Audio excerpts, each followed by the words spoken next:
Our music video meets conventions rather well, and like every music video, it promotes our album, like Roy Shucker suggests. It is a rather gritty and realistic music video that fits the pace of the music and cuts as each beat hits. The story is emotional, with young actors making it quite relatable to the audience, as stereotypically people of this age are known to be portrayed in such a manner, and as Sarah Thornton describes them as a collective subculture. Most do at some point get involved with drugs, deviance, and bad relationships with others. Ours is what Svenny Carlson would label as a fully narrative music video, but usual alternative rock music videos balance between the three types, leaving us open to personal choice.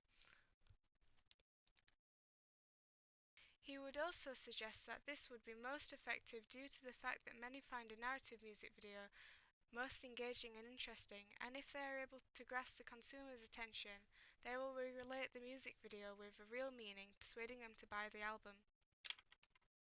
The image on screen, plus the beat of the sound and the semantic meaning of the lyrics send an insightful message to the reader, which is common around the alternative rock genre, as it is known to be a rather creative and meaningful type of art.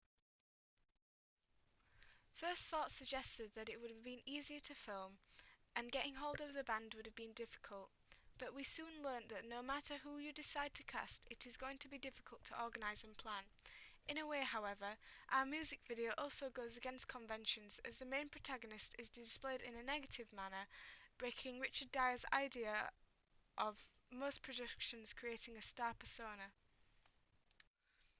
I feel like our music video gives a more realistic view of this kind of situation, rather than the way it can be dolled up in other media products and the romanticisation of the dangerous parts of being a teenage deviant.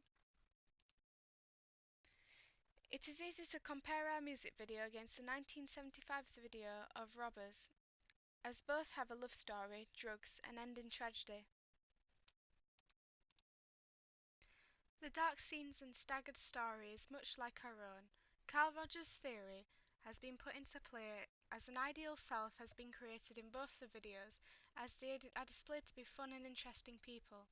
However, there is no ideal partner in ours, as the male is shown to be an undesirable boyfriend, whereas in Robbers, the 1975 play around with this idea of teenage romantic passion. As stated before, we seem to de-romanticize 1975's portrayal of this subculture, giving them a more realistic outcome and reaction from those surrounding him in his life, rather than just following the typical naivety of sex, drugs, rock and roll.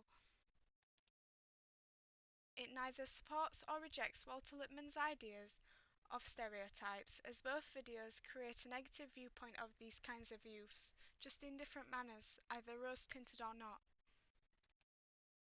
Although American Idiot by Green Day is mostly pop-punk, it would also come under the umbrella category of alternative rock.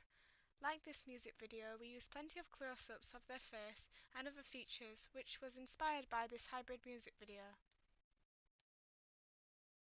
We also took the idea of speeding up the footage to create an odd manic effect that is commonly used in Green Day's production.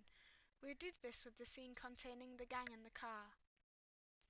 My digipack and poster follow a very similar convention to the usual alternative rock market. This also promotes our album, as Roy Shucker suggests. The black and white colour scheme and strong contrasts are common household colours in digipacks of alternative rock artists. The art and overall aesthetic of the piece is rather minimalistic, but at the same time rather artistic and intriguing.